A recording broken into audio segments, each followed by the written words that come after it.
मुखिया जी हमारा जय मां दुर्गा कमेटी नारायणपुर से पुरस्कार हार्दिक प्रणाम बा का दो हरा सब्जी बेचत रहे न तो मौगी पर पानी छिड़कत रहे कि मुझे हरा सब्जी बेचने का आदत है यही एगो पंचर बनावे ला के बियाह भइल पंचर बनावे ला के शादी बियाह भइल एकदम सीधा रहे पढ़ल लिखल ना रहे सुहाग रात के भैया भैया सुहाग रात के दिन गोइल 12 बजे सुतले रह गोइल तो मौगी कहते मनाइए ना और अपन कपड़ा पहने से उन्हें कह दिले बिया एक ड्राम पानी धोई रहे बड़का ड्राम मौगी के उठा के ले जाके जाड़ा का महीना में पनिया में बुला देता है मौगी कसके पगला गया है तुम जान लेगा केकुर गई मैं ठंडा से कहता चुप रहो हम पंचर बनाई ले बिना पानी में बुड़ौले छेदा ना लोकल हमरा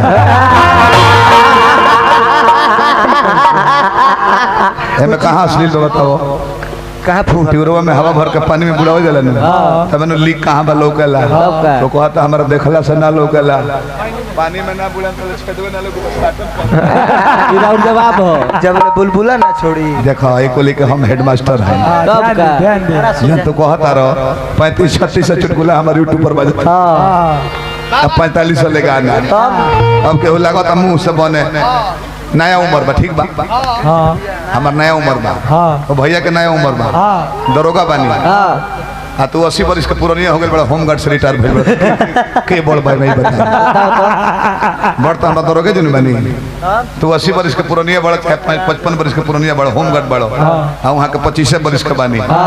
तो वहां के प्रणाम करम होमगार्ड के आ कि वो देखता लगे सैल्यूट मारे जे सर जय हिंद सर हम नया तरह से बानी 10 वर्ष छोट बानी बाकी तू होमगार्ड होवा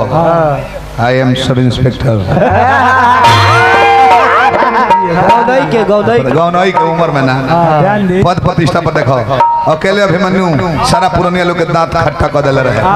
वह रामायण के अभिमन्यु हमें कौन बात चिल्लाए तो आदि देख वह जिले है अब तो चिल्लाए वाला चीज हुई ले बड़ू हमर पर गाने घुस चिल्ला माने हम तब से सिमरन कोनी कहां कौन लेके कल तो ऐसा चीज भी ले बड़ू लइकवा को होशियार बुझिया ना मुर्किया मरलू हो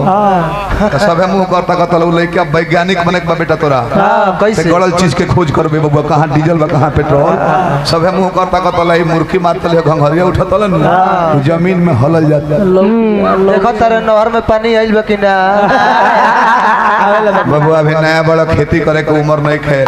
उम्र कम बा आई बड़की खेत ऐसा चल जे बल्ले वही मैंने तो पता लाई कि धान के संग तू रोपा गइल बड़ा भीतर